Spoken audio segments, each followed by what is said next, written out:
Hello வணக்கம். இப்போ நம்ம காலையில் ரத்த பொரியல் செய்ய போகிறோம். அதுக்கு தேவையானது ஒரு ரத்தம். இந்த ரத்தத்தை வாங்கி நல்லா 2-3 கழுவி அதை என்ன செஞ்சுக்கலாம், பிசைஞ்சு வச்சுக்கலாம். அதுக்கப்புறம் அதுக்கு சின்ன சின்ன வெங்காயம், கருவேப்பிலை, கொத்தமல்லி, சின்ன சீரகம், பெரிய சீரகம், கடுகு, உளுந்தம்பருப்பு, மிளகு பொடி, அதுக்கப்புறம் கொஞ்சம் தேங்காய் துருவல். இவ்வளவும் தேவையான பொருட்கள். எப்படி செய்யலான்னு பார்க்கலாம்.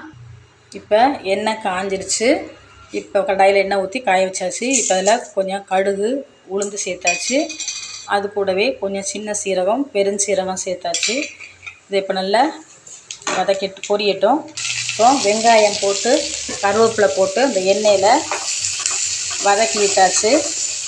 இந்த வெங்காயம் நல்லா கண்ணாடி பதம் வரணுன்னே வதங்கட்டும். இப்போ ரத்தத்தில் ஏற்கனவே உப்பு போட்டு தான் அந்த தண்ணியில் போட்டிருப்பாங்க. இப்போ நம்ம கொஞ்சம் உப்பு சேர்த்துக்கலாம். ரொம்ப வேண்டாம், அதில் உப்பு இருக்கிறதுனால. இப்போ அது கூட கொஞ்சம் மஞ்சள் பொடியும் உப்பு பொடியும் சேர்த்துக்கலாம். காரத்துக்கு மிளகு பொடி மட்டும்தான் சேர்க்குறோம், வேறு எதுவுமே சேர்க்கலை. போதுமான அளவு மிளகு பொடி சேர்த்துக்கலாம். இப்போ மீடியம் ஃப்ளேமில் வச்சுட்டு இப்போ நம்ம கரைச்சி வச்சுருக்கிற ரத்தத்தை அதில் சேர்த்துக்கலாம்.